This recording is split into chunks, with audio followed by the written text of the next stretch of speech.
started? All right. So you guys, welcome to our Happy Basins Jungle Room. Larry and I are having such a great time, many frustrations, but more fun than anything, learning how to use all this new technology. So we're super excited that you guys are here to hear about our Jungle Room. And on Thursdays at 1 o'clock from 1 to 2 p.m. Central Standard Time, we're going to be doing a live feed of our room tours of everything in the Jungle Room, from everything right here in our Happy Basins Jungle Room, including our little zoo upstairs. So right now, I would just like to know if everybody can hear me. Learning this new technology, like I said, has been fun. This is our third live stream from for our Thursday afternoon room tours series. And I have all kinds of fun plans to talk about the different topics in this room. And as we learn our new technology, we'll just get better and better at it. Learning. You're making, oh, Larry's making notes, so we can always improve. And what I would really like to learn right this very second is I always see my friend Mike Stefani does YouTube or Facebook live videos, and I've never done one before. So he always says, like, hello, whoever's showing up. And I have no idea how to tell who's showing up. So that's one of the new things that I get to learn today. So I wonder here on Facebook, it says start live video. Do you think it's already showing up on, or I wonder? Oh, here we are. Oh. Do you think it's already showing? Here I am. Cool. So now I can see Facebook and YouTube. We'll see how it goes. Today, I'm excited to share with you guys as you saw in the description and in the title, our Basin Emerald Gender Benders. It is just crazy, the sexing in this room. Out of 7 of our original emeralds, we got 4 of them incorrectly sexed. And people have the same question when they hear about that. Who the heck did you get those animals from? Who incorrectly sexed them? And I don't think that incorrectly sexing was actually the case. Maybe with any of these animals, there's a story behind every one of them. Every one of the incorrectly sexed emeralds that we have. So I am happy to get to finally share the details. Every time I mention it in another video, I always say that is a topic for its very own video because the stories each have their parts.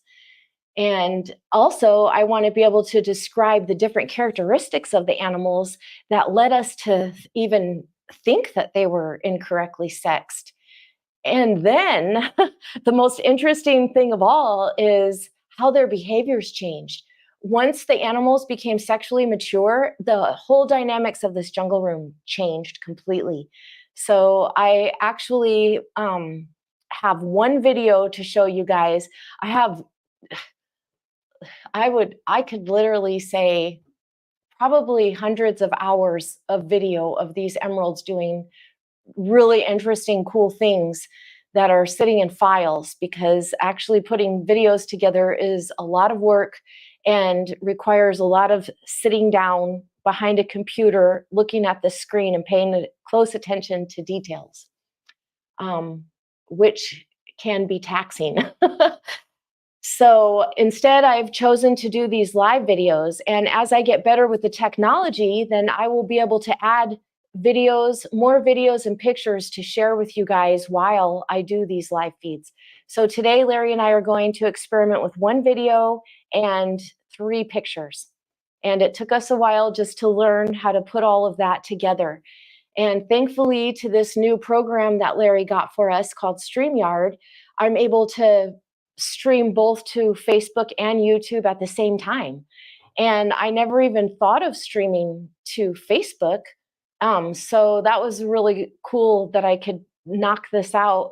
And The biggest part about wanting to go live on Facebook is I have lots of Facebook friends and family who don't even go on YouTube.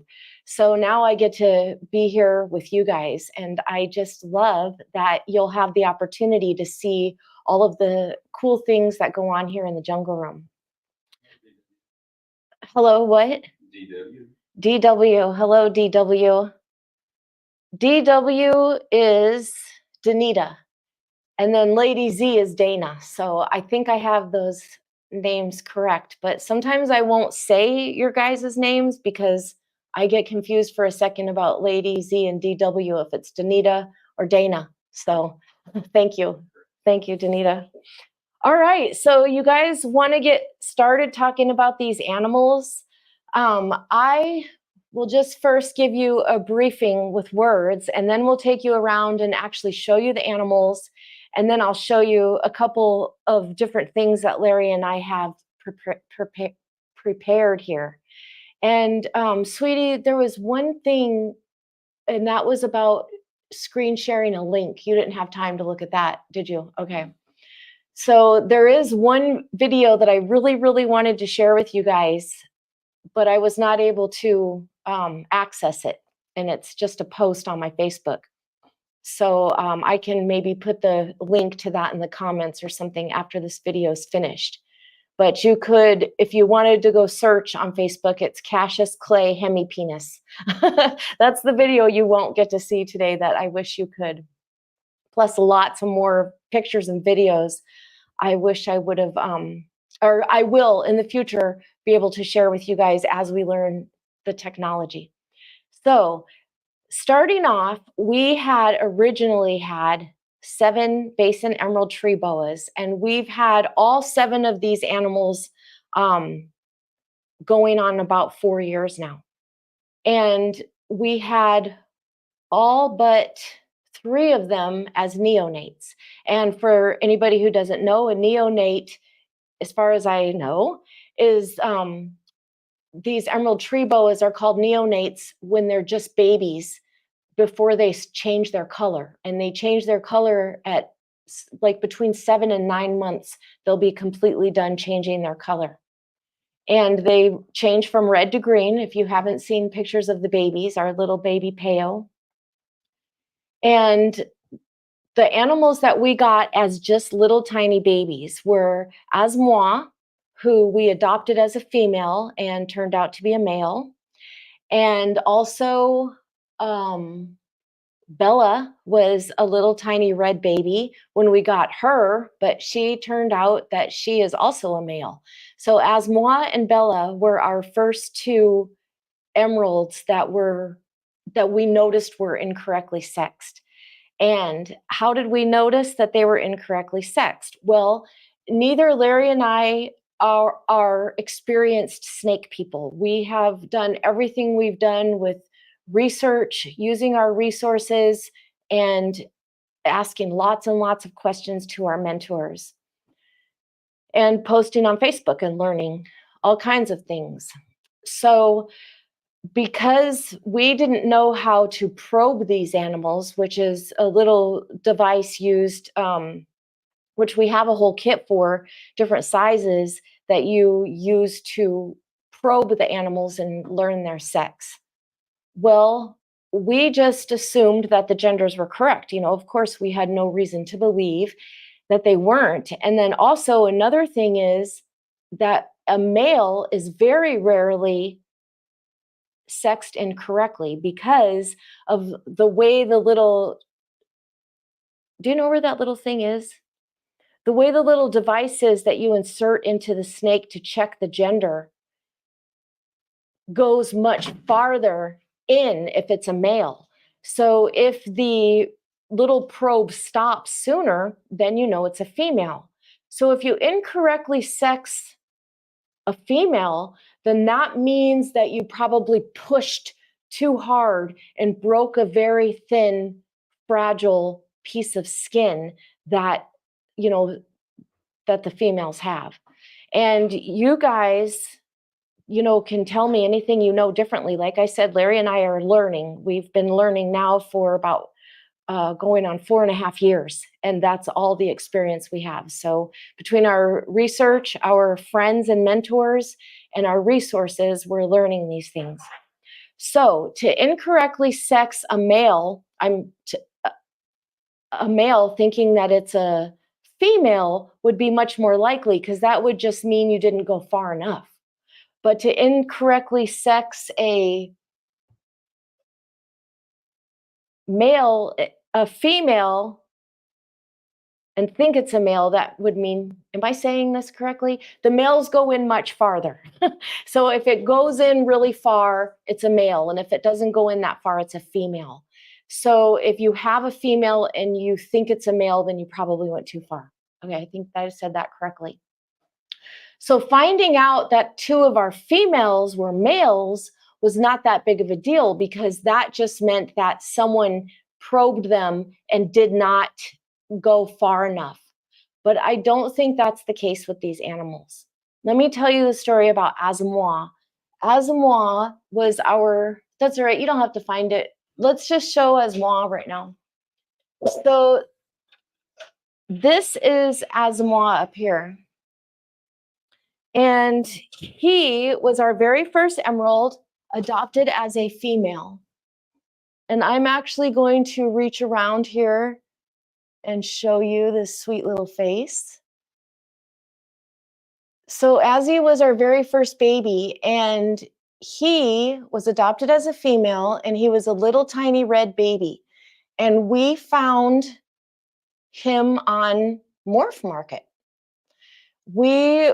I put a post on Facebook when we decided that we wanted to get these animals. We sent emails, we posted on every group in Facebook that we could find, and we just put the word out there that we were looking for Basin emeralds. And somebody sent me back a message and said, there are 2 on Morph Market. I just adopted one, so the other one is available. And the fella told me, I got the male, and you're going to get, if you want, the female is still available. So I reached out to the fella who was selling them, and he still had the female available. So we went ahead and adopted her for a lot of money. And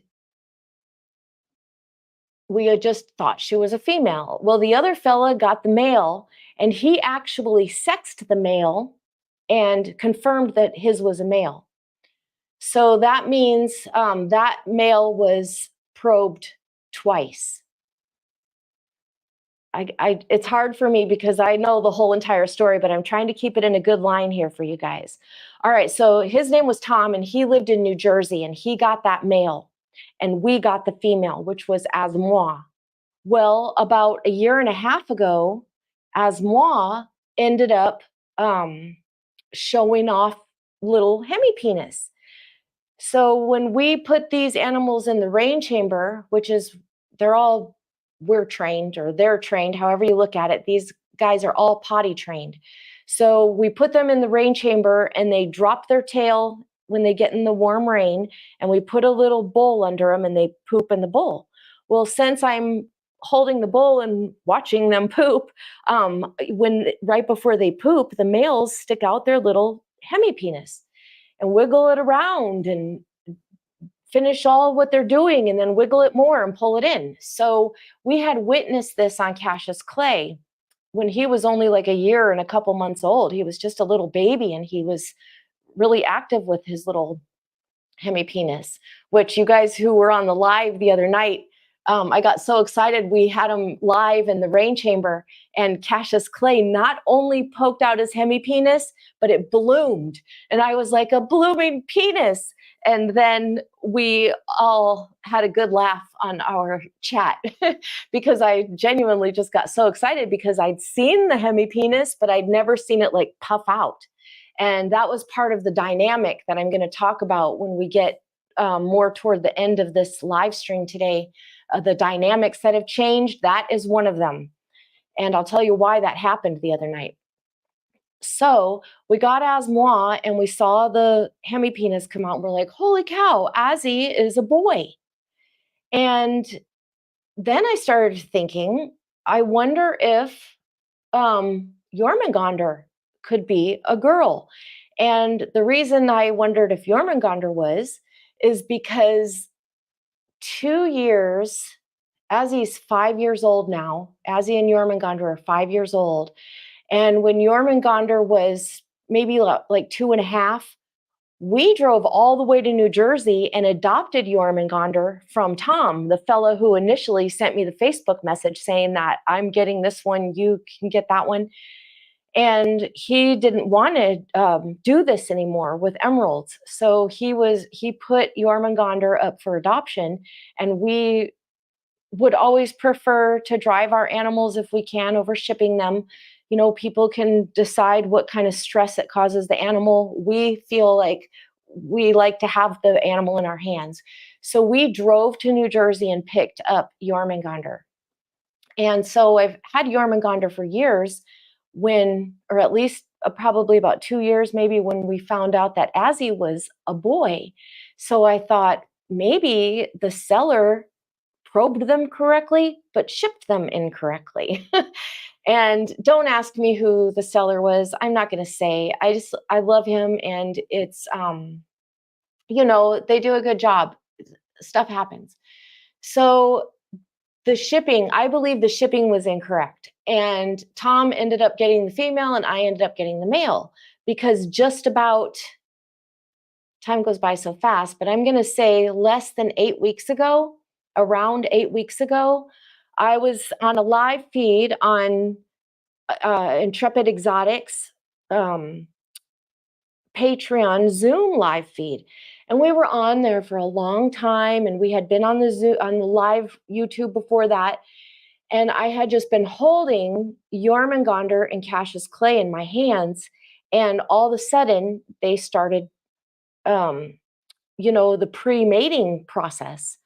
So I put them together, and lo and behold, they were locked up for days. So Jormungandr is a female and Asmois is a male. So they're still brother and sister, litter mates, but different genders than they were when we adopted them.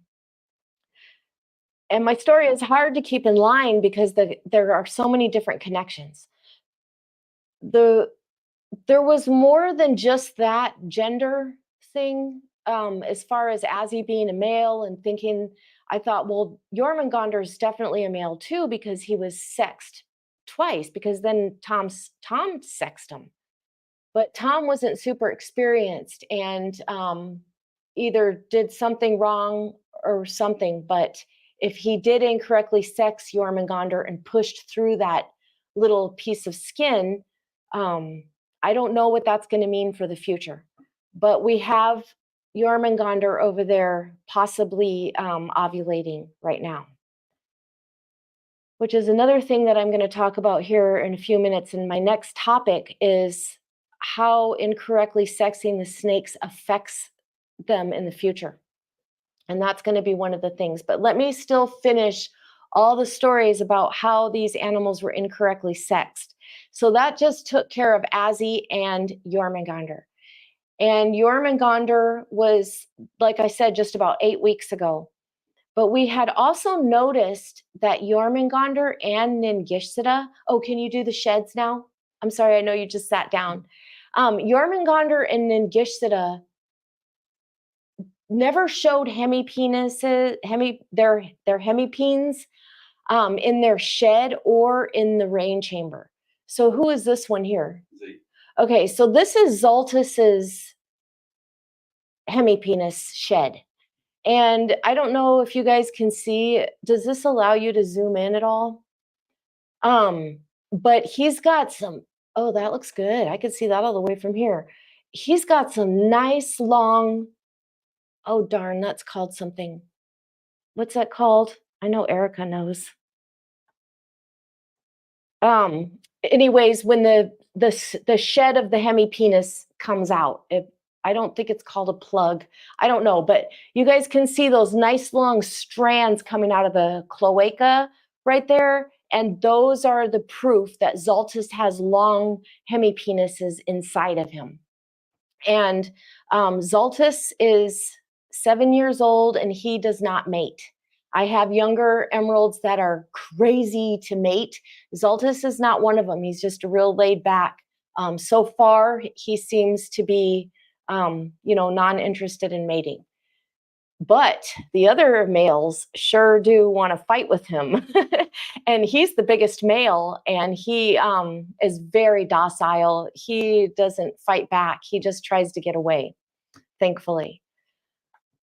So there you see Zaltis. Now let's see who's next here. And this is a year ago in 2023. So this is all 1 year ago. So in that shed, Zaltis was 6.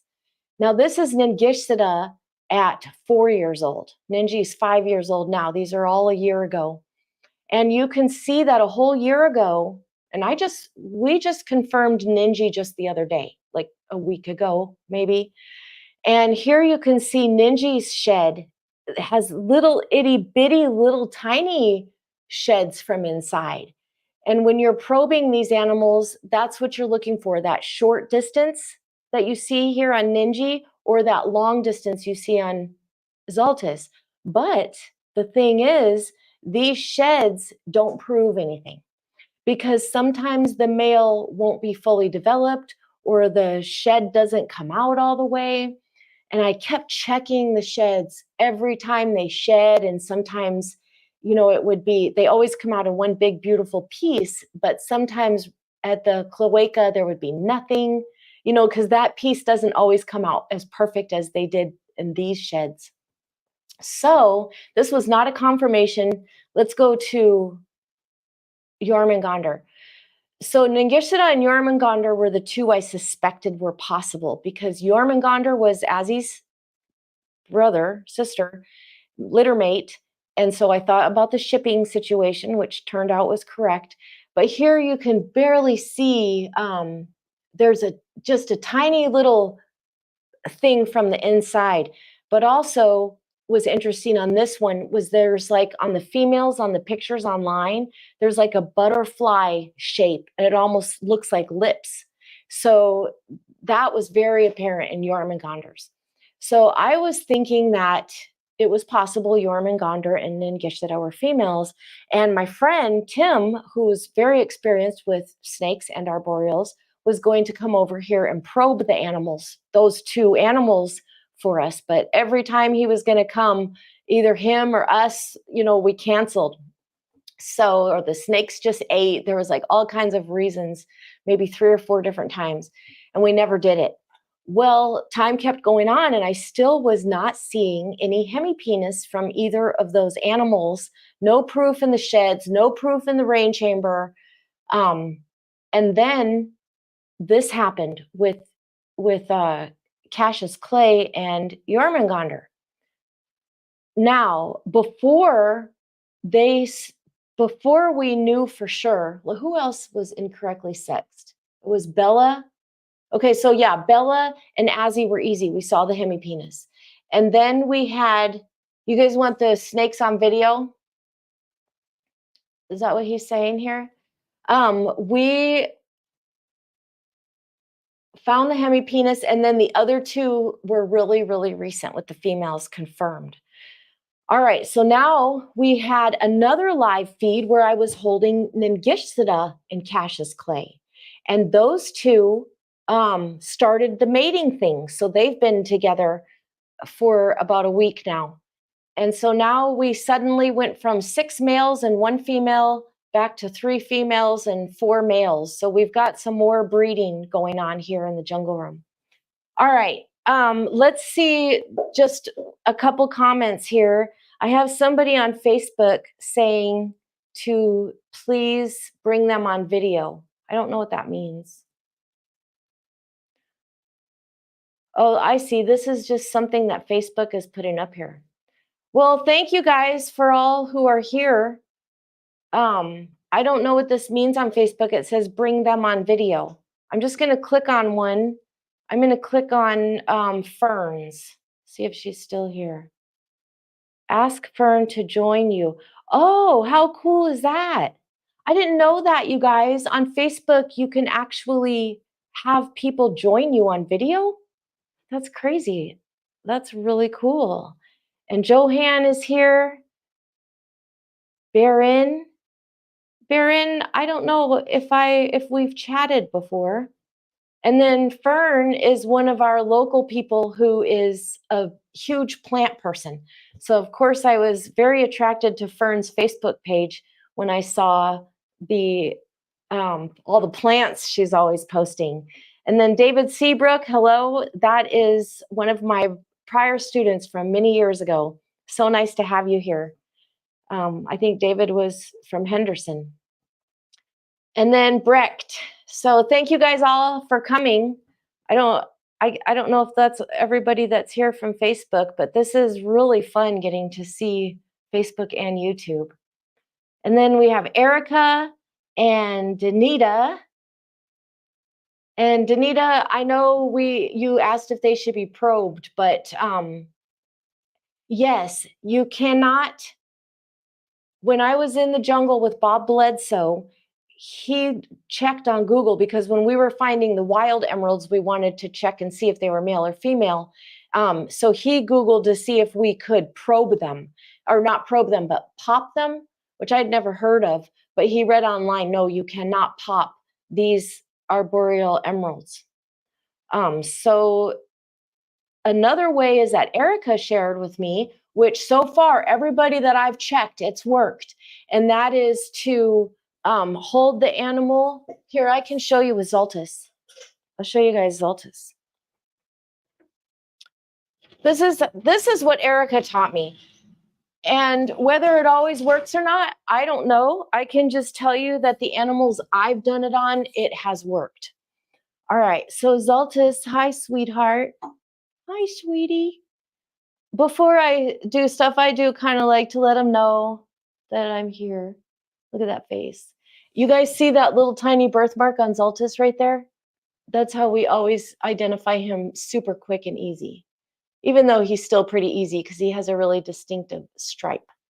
We got Zoltus and Isis when they were 3 years old. They were holdbacks that we got from Steve Volk's black line.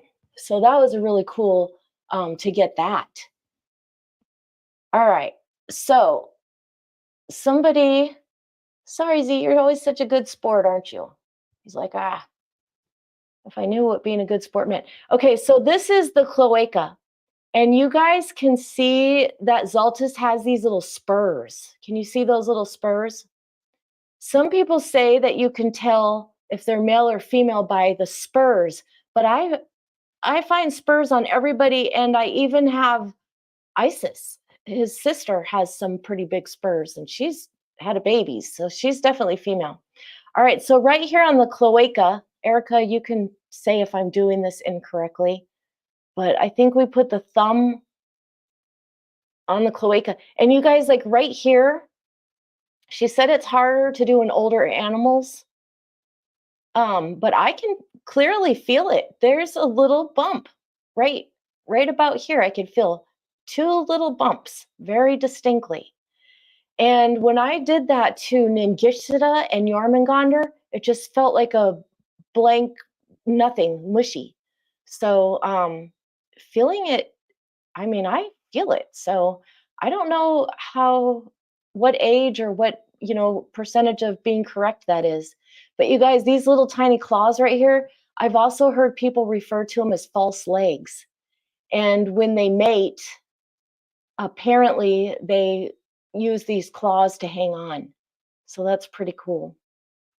And then this was Zoltus's shed that you saw in that first one. And you saw the hemipenis scales came down. And I think I read that it's like 7 or even 9 scale lengths. So that would be 1, 2, 3, 4, 5, 6, 7 or so. And that's about right. That's about how long his were. And that was a year ago. He was a little smaller. So, all right, Z. And you guys, if you ever want your snakes to love you, you do that to them because they just love being rubbed there. You're such a good boy, Zoltus. Yes, you are. You're such a good boy. Yes. Yes, you are. And you guys, I'm going to do a whole video on touching the snakes. You guys, I'm not an expert on stuff, but I've been doing experiments, and I can tell you that my snakes, along with my lizard, they love having nice hard massages along their spine. You sweet, sweet thing. You're just a sweet, sweet, sweet thing. Yes, you are. I have affection aggression. All right, so you guys got to see what the cloaca looks like, and I was explaining the different ways that you can sex these animals. My sexing is through observation and experiment, because it's through observation of putting them in the rain chamber and seeing the hemipenises come out. That's how we sexed 2 of them. And then the other 2 we confirmed by experiment, because we have this little guy here.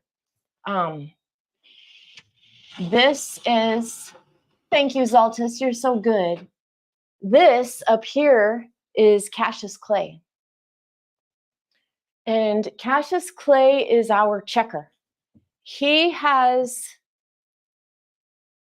I didn't see the order of my notes, but I think I could just mention this, is that Cassius clay has become extremely aggressive. I think first I was going to talk about the effects. So before I talk about Cassius clay's aggressiveness, let me just quickly cover the effects of incorrectly sexing these animals. The problem with this is Ningishita. I know I'm kind of going out of order just because I have the Ningishita right here. This is Ningishita. Ningishita came to us as a male. Oh, and I never said about how he and Bella, how we got them. Sorry, guys, I'm going to hop back because I did not finish this story. We got Ningishita here, Cassius clay, and that's a beautiful animal right there. So we got those 2 animals, Ningishita and Cassius clay, both as males. And then we got Bella. Bella's all the way down there. Bella's not eating right now. He skipped his last meal, just 1 meal. It's no big deal, especially because these animals are in heat right now. Come here, Bella. When we got Bella, you guys, he had no stripe at all. He was just a little stripeless red emerald. And now look at that beautiful stripe. But we got Bella as a girl. And we got Bella, Jormungandr, and Cassius clay, the 3 of these animals, all at the same time.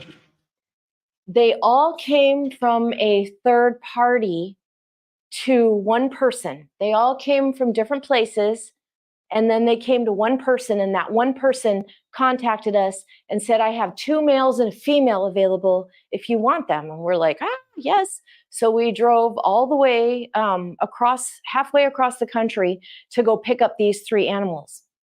And when we got them, Ningishita had just turned green, and Bella and Cassius clay were still red, still neonates. And we were told that Bella was a female and that these 2 were males. Well, it turns out, those animals, all kinds of things could have gone weird with those animals. When they came from their third parties, the third parties are silent breeders. There are people out there who breed these animals who don't want to be on Facebook and don't even want people to know they exist. So there is a handful of folks out there like that, and these animals came from those kind of people to a person who's known to, adopt out these animals.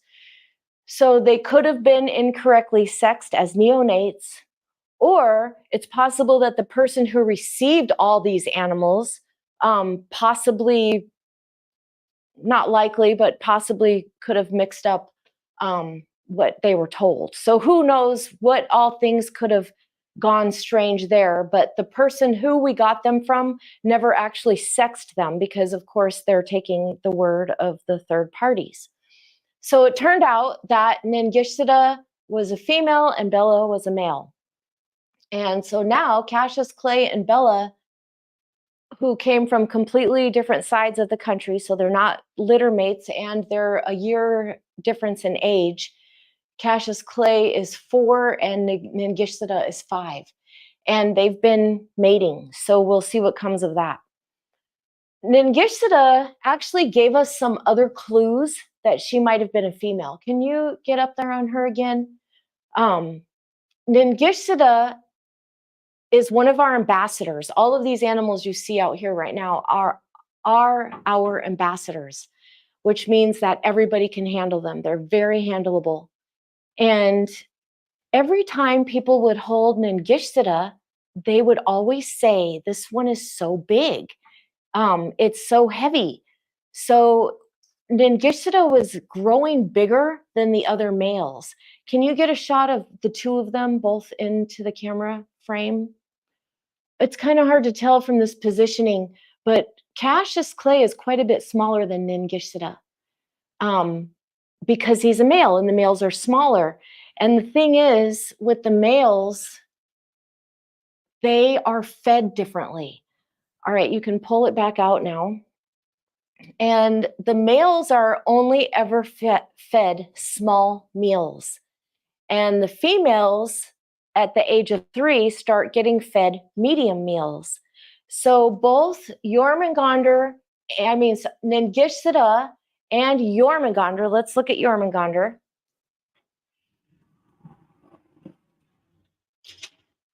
Ningishita and Jormungandr are both females that were treated like males for the last 5 years, but only the last 2 of those years matter. So let's have a little look at Ninji here. Sweet little Ninji. And now we do think that Ninji may possibly be going blue. Look at that. Look at that sweet little thing. Oh yeah, Ninji's looking blue for sure. And we would be expecting Ninji to shed shortly because it did seem, I'm sorry, I keep saying Ninji, Jormungandr, because it did seem that Jormungandr was in ovulation about 10 days ago. So she would be shedding here in the next couple weeks. And it looks like that just might happen. So the problem is with these animals, when they're fed incorrectly for the last 2 years, is that Jormungandr is smaller than she would have been if she had been eating her medium-sized meals.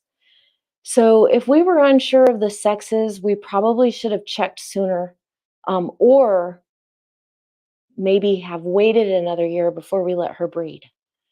We did get some opinions, and each of the opinions we got were that there was nothing wrong with her size and she's perfectly fine for breeding. So we just decided to go with that. She seems to be doing really good. She's smaller than Isis, but that doesn't really say a lot because Isis is a huge female and she's getting nice and big. We're going to show you guys Isis here in a little bit once we get our gender bender stories done. So there you see Jormungandr and Ningishita. Ningishita is much bigger than Jormungandr for no reason. They've always eaten the same. Ningishita just grew bigger and Jormungandr didn't. But Jormungandr did have a two medium-sized meals since we found out. So she did get to power eat just a little bit before this happened, if this is a thing. These emeralds can have false pregnancies. They could be pregnant and then reabsorb their follicles. Please correct me if I say anything wrong, or reabsorb eggs or however it works inside of them.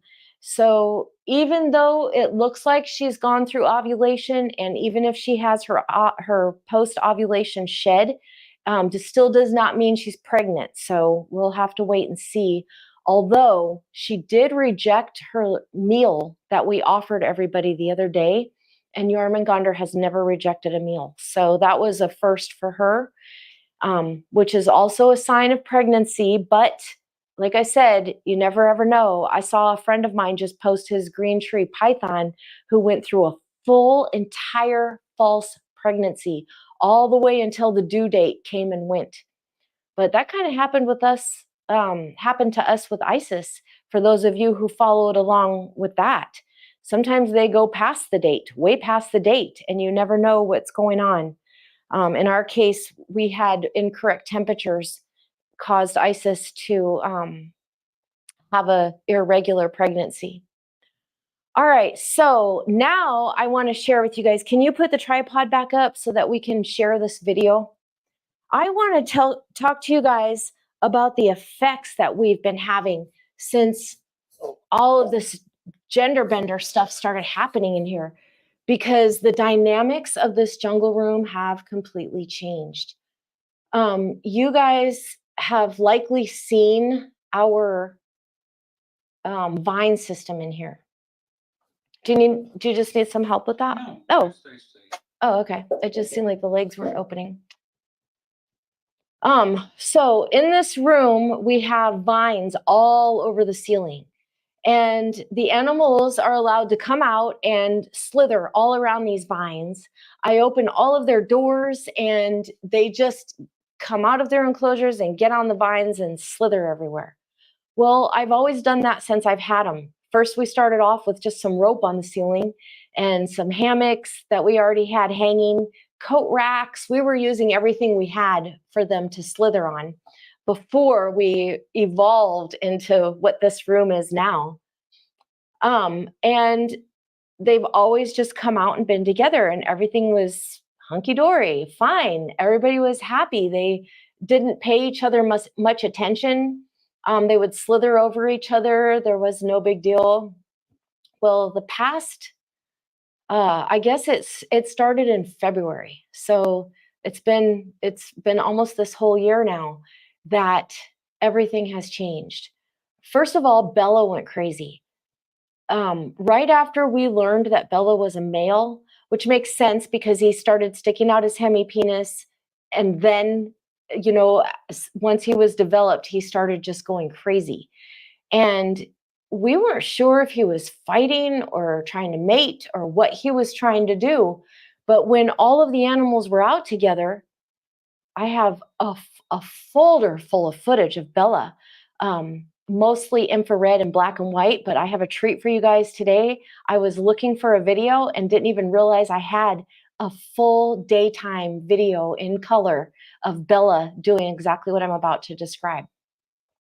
And that is just like jumping from vine to vine, attacking the other animals and trying to mate with them. And he was doing it to everybody. Zaltis and Cassius Clay, who were completely confirmed males, and then Jormungandr and Ningishzida, who we just thought were males, but we knew there was some possibility they were females. And he was just doing it to everybody, including us, including us. And even when we would hold Bella, he would start, there's a thing they do with their tails where they swish it. And you guys can look up on Facebook, Amy Benzie Emeralds Breeding, and you can find lots of snake breeding, mating videos that I've posted on there, time lapse of them doing it. There's Isis and Asmoa and Isis and Cassius Clay. And I can put some links to that if you guys want to see too. But Bella was like doing it to us. She was doing it to everybody. He was doing it to everybody. And when I was making my videos, like I would, you know, sleep in here. I do sleep in here in my hammock and I let all the snakes out. Well, it kind of got to the point where I had to lock Bella up. So all night long, Bella's banging on his door trying to get out, literally, and literally can open his door. So he's the only one in this room with locks because no one else has ever even tried to get out. And he can just put his body against that whole great big 6 foot by 2.5 foot glass door and move it. So Bella just went crazy. And when I'm hesitating to say this because I don't know how it sounds, but when I would make my videos, I would let Bella out on purpose because Bella would run such a muck. He would get all the other animals moving around. So I didn't have to worry about boring videos because Bella would make everybody move. Ningishzida and Jormungandr did not slither away from Bella. But Zaltis and Cassius Clay, I have footage of both of each one literally jumping out of their enclosure onto the carpet to get away from Bella, and shooting out of their enclosure up to the vines to get away from Bella. So Bella started this way early, and we did not differentiate of whether he was trying to fight with one or mate with the other. We didn't know. So we just thought, and since he was doing it to us too, we just thought Bella's just horny and trying to mate with everybody. So we didn't put much value on who he was trying to mate with. But then something started to happen. I'm just going to read these comments really quick. I mean to keep stopping and doing that, but I just keep rambling on.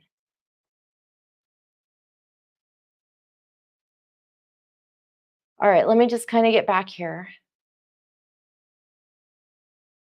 Yes, Erica says that when I showed that feeling test on the emeralds, she's never had emeralds, so she doesn't know, but she does it with other animals. So I was just trying what she had work with other animals. And like I said, as far as I'm telling you right now, I can distinctly feel the hemipenes in these animals or not. So, oh, the Punisher. The Punisher is asking how much was the Skaboon Viper? I'll tell you how much it was, and I'll tell you how much I paid for it. She asked $60 for this, but we sent her $120 because this is a Michelle Maddox piece. She does amazing work. She's also done these pieces here. I'm going to do a whole one of our room tours on just our art. $60, Michelle Maddox, Maddix. And this is one of her Gaboon Vipers. I suggest always giving her a good tip because she does not ask enough for her fabulous art. So that's a beautiful Viper there. And it's made out of epoxy and clay, I think. It's not actually wood. All right, I'm not going to forget where I was on the behavior because I can't wait to show you guys the video. And that's why I'm checking these comments first, because the video is very interesting. So it's like, this is like a little intermission. Oh, I only have 10 minutes left? Yes, so exciting about the possibility of Jormungandr babies. A sperm plug. Thank you, Erica. I knew you would know what that was called. So when I showed you guys Zoltus's shed, those long hemipenes coming out are called sperm plugs. Can you send the shed for gender testing? I have heard of some fellas or some folks who are doing gender testing with sheds. I have not read anything about them using emerald boas, but they are collecting sheds from all people everywhere. And I think that's still being tested as to how that works. I'm not really sure. So that is something to think about in the future with these babies. I would love to be able to tell when they're babies, but I am not probing babies. Hi, Tara. I'm so glad you got to make it. The breeder that taught me said it is 100%. Let's see, that's for the shed gender testing. And we don't know, is that for all snakes? We'll have to look into that. But I would definitely be sending in baby sheds. When we get more babies, if I could find out by total DNA, locked in, sure proof that a little tiny neonate was a male or female without invading them, yes, that would be incredible.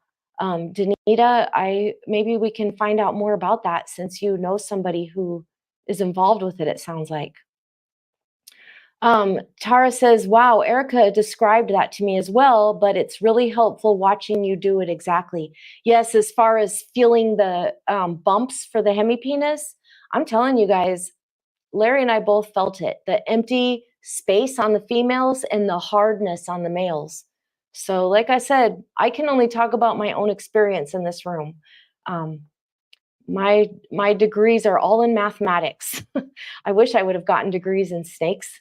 That would be amazing to have that much knowledge, but I'm not going back to school for it. I'll just keep learning by researching and experimentation and observation. All right. So Erica says, as far as she knows, the field test works on boas, but we'd have to definitely ask a lot more people what their experience is. I think culbrids have a way, the scales are different maybe.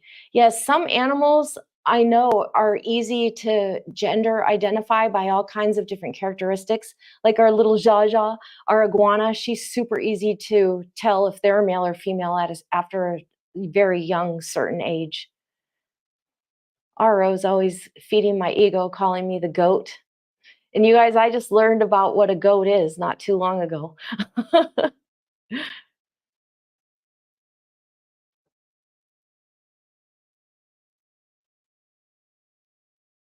Oh, yes. Erica is saying in culbrids, the length and thickness of the tail, which is something that I have heard a lot. But I think on arboreals, it's just not as easy. Although I have seen it posted in the forum.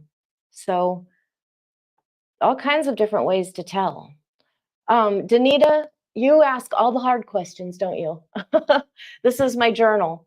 I do have a spreadsheet. I used to do a really good job. I used to do a great job logging all of my dives too when I was scuba diving constantly all the time. And then I just quit logging my dives. So now they're just in my memory. And some videos that I have. And this has kind of gone the same way. I had a spreadsheet, everything in order. And then all of a sudden, I just stopped doing it.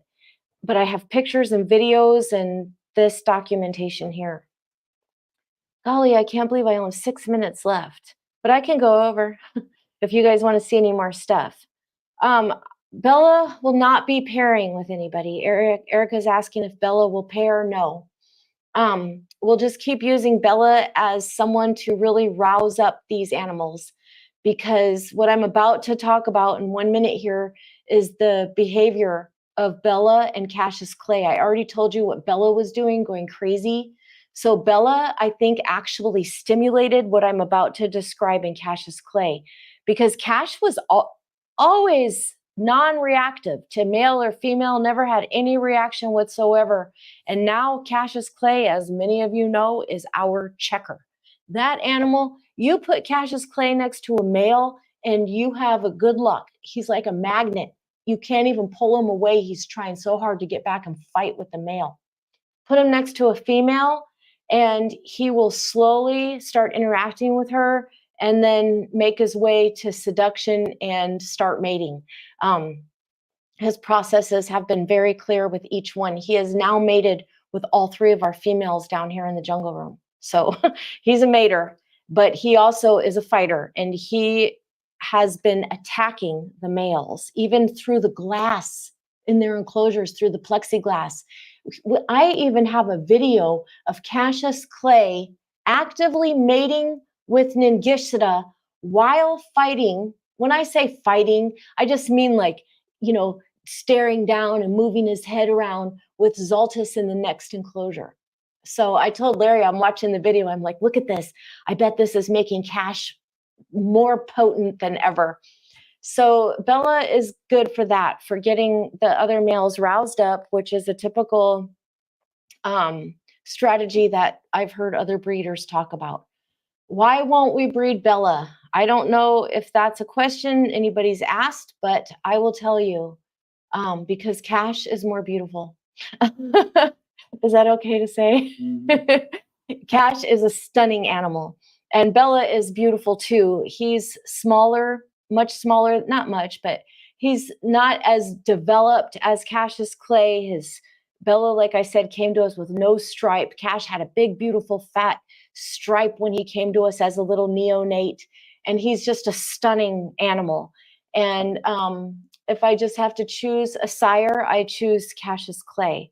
In the future, we will have to think about who's breeding who many years down the road, or changing animals with other people who keep their animals either equal to or with more stimuli than we have. Okay, let's get to the video. I have been chatting for a long time. So you guys, here is a video that Larry is going to show you of Bella, or no. Was it Bella? Yeah, this is Bella and Jormungandr. Can you start it over? All right, so the very first part of this video I sped up. And this is just a video I made a long time ago that I never posted because I was going to make a whole long show out of all of Bella's behaviors. So here it's sped up. You can see Bella moving in on Jormungandr. This is way before we knew Jormungandr was a female. Look how he just wrapped her up like that. And so I got up out of my hammock. I had slept in there that night and everybody was out. And I separated Bella from Jormungandr, thinking, okay, now he'll go his separate direction. And look what happens. He gets right back over there as fast as he can.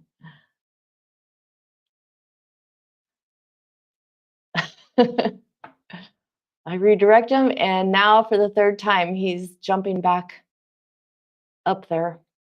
The third time, I ended up just taking some pictures, and then I put Bella back in his enclosure because he wouldn't stop. I'm not sure At what's that going on with these two. that's from my video. Bella has been bugging. At that time, I thought Jormungandr was a male. Yes, I had some suspicions, but it was too good to be true.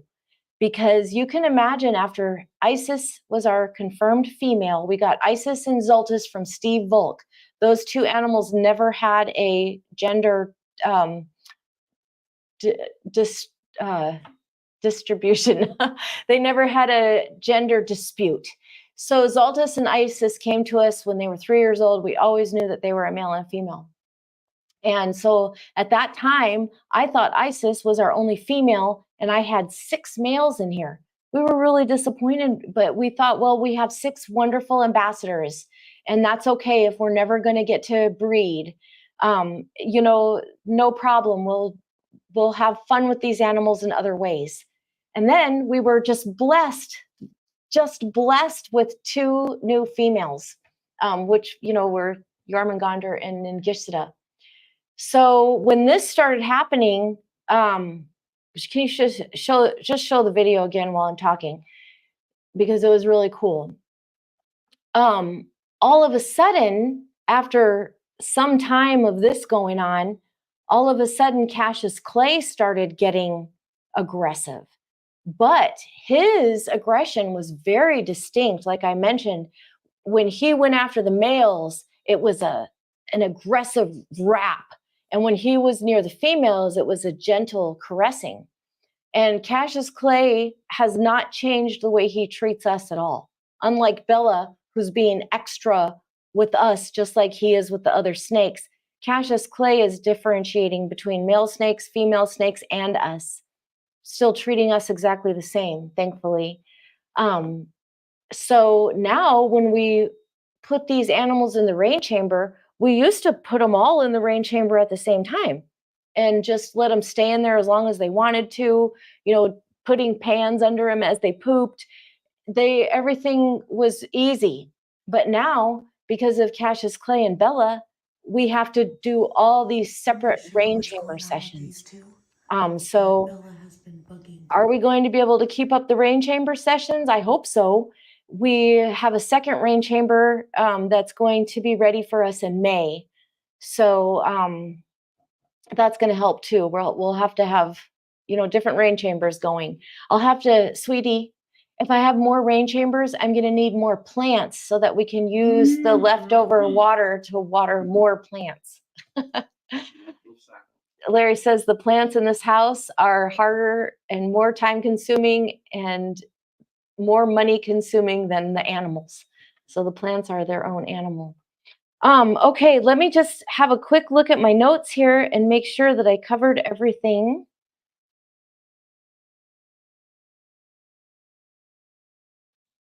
Yeah, it looks like I did. If anybody has any questions, Danita just asked if they all become sexually mature, the males will compete. Well, like I said about Zoltus is 7 years old.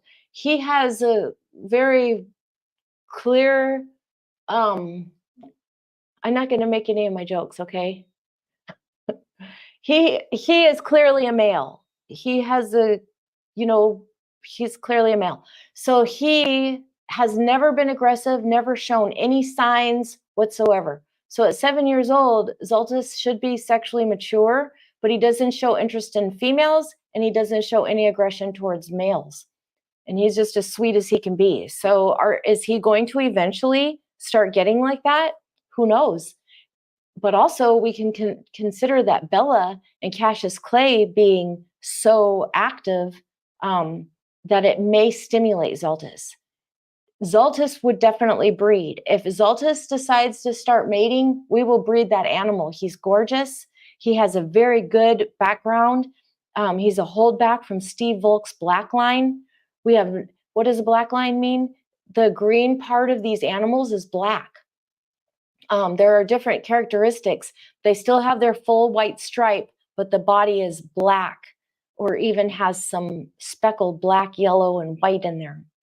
And that's a highly sought after characteristic in these animals.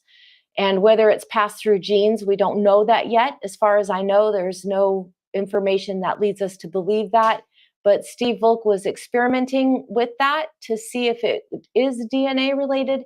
And when these guys were 3 years old, they didn't show any signs. So he adopted them out and we got them. So yes, Zoltus would definitely be a breeder if he decides to start doing that. So right now, our only active breeder is Cassius Clay.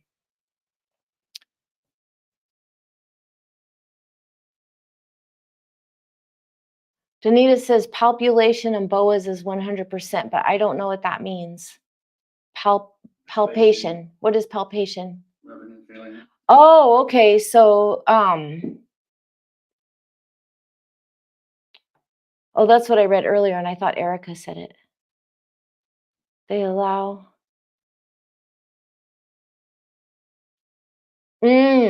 So Danita's saying that she saw a carpet python that was injured horribly from a male competition, for a lack of better phrasing. Well, I've heard stories of males. You know, it's a little bit scary. When we were on the live the other night, when I put all the animals in the rain chamber on our, what's that, a JungleRoom Monday night live feed, we from 6 p.m. to 7 p.m. Central Standard Time, we do things with these animals. And on last Monday, a couple days ago, we put everybody in the rain chamber and we did stuff. Well, I was a little concerned because I wanted to get some interaction on the live feed of what happens when everybody goes in the rain chamber together these days. And lo and behold, I did. Cassius Clay instantly started wrapping up Zoltus and not only stuck out his hemipenis, but like you heard me say earlier, stuck it out and it ballooned open. And I'd never seen that before.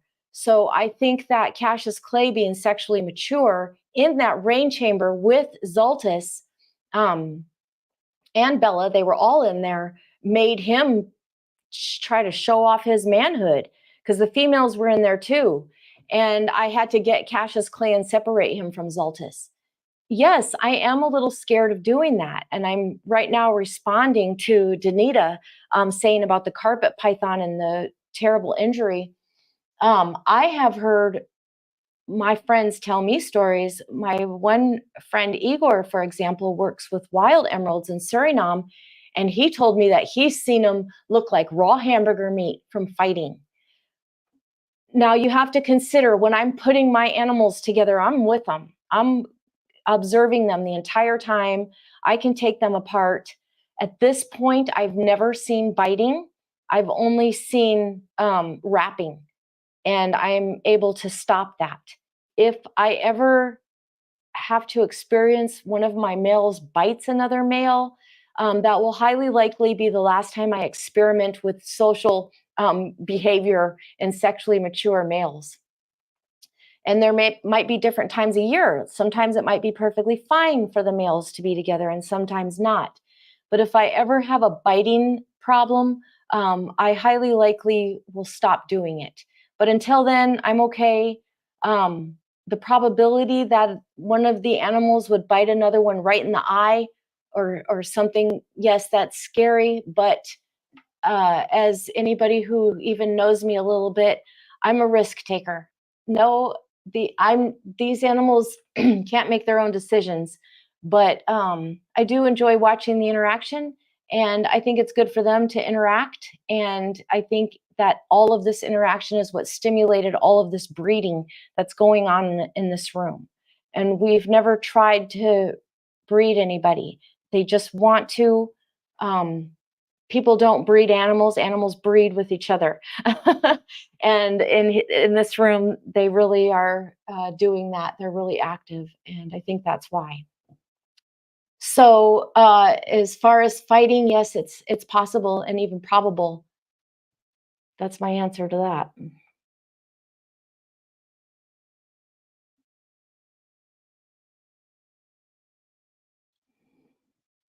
Well, I'm glad Tara got to come, if it was just for a little while. I'm glad everybody got to come. I've just looked over my notes, and I think that I have covered everything I wanted to talk about. Guys, I'm going to be here every Thursday, even though we're talking about changing it to Saturday, because Larry's been home every Thursday, the last 3 Thursdays since we've done this. And he's been such a big help. I don't know how I'm going to do it without him. So we may be changing these room tours to Saturdays. We're going to see how it goes. But I'm really enjoying getting to be here sharing with you guys. I'm doing the live feeds because for me, it's just more fun and interesting to share with you right here in real time. I'm going to get better with my technology and be able to have more pictures and videos to insert into these live sessions, and it'll just get more and more fun. So don't give up on me. We're just going to keep improving. And you guys tell me what kind of stuff you want to hear about. I have so much to talk about down here. I'm definitely in our room tours videos going to be covering the technology. We have so much technology in this room. How do we make our vines? That's one I'm really looking forward to. What kind of plants do I have in here? Why do I use the particular plants that I have? Golly, there's just so much to talk about. And this isn't our only reptile room. We have quarantine going on upstairs with 2 brand new emeralds that some of you have got to meet on the last 2 Monday night live feeds. And we have another emerald in the living room that's in rehabilitation. We have our entire little rescue zoo upstairs with our sweet little Zaza, our HappyBasins ambassador iguana, our 2 sulcata tortoises, king snake, our Pueblan milk snake. We have all kinds of cool animals to show you guys on our room tours. And this will be every Thursday at 1 p.m. for now, but we may change it to Saturdays. We'll keep you guys posted on that. Guys, it has been such a great pleasure having you here. Thank you for joining me, and I will see you guys all again soon. Yeah, you guys, if you go to YouTube and like our channel and subscribe to our channel, the more we're actually trying to get to 1,000 subscribers, because once you hit 1,000, then you can start selling t-shirts. And Larry's been working on some t-shirts of these animals, and we're going to have our own HappyBasins collection. So as soon as we get enough subscribers, we can start doing all kinds of cool stuff, selling merch, and there's more stuff, Patreon stuff. There's stuff, you guys, that I want to tell you, but I'm too reserved because all kinds of reasons. I don't want to be judged. Some stuff's embarrassing. I've done some stupid stuff down here, and I would like to share all that stuff, but that would be something, and stuff about my trips, stuff that I would kind of consider less public and more personal. And once I get 1,000 subscribers on YouTube, we can start a Patreon. So then I can start, people who want to be invited to hear those kinds of things can, rather than just sharing stuff publicly. It'll just feel more like a little bit of a security blanket, and other cool features that we get. So hopefully we can get more subscribers and more likes so our content can get out there. Guys, I have a hard time saying goodbye, don't I? Thank you guys, Erica and Danita, and all of you guys who are here on YouTube. I mean, on Facebook. I really appreciate you guys being here. All kinds of cool people popping up. Wow, you guys, thank you so much for coming. And I really look forward to sharing more. And I will see you guys. Oh, sorry, one more thing. Danita mentioned Hansel was a hamster that we got to tempt Isis to eat when she was pregnant, who Larry decided was not going to be on the menu because Larry fell in love with Hansel. So yes, and Hansel too. All right, you guys. That's sweetie. Bye, everybody.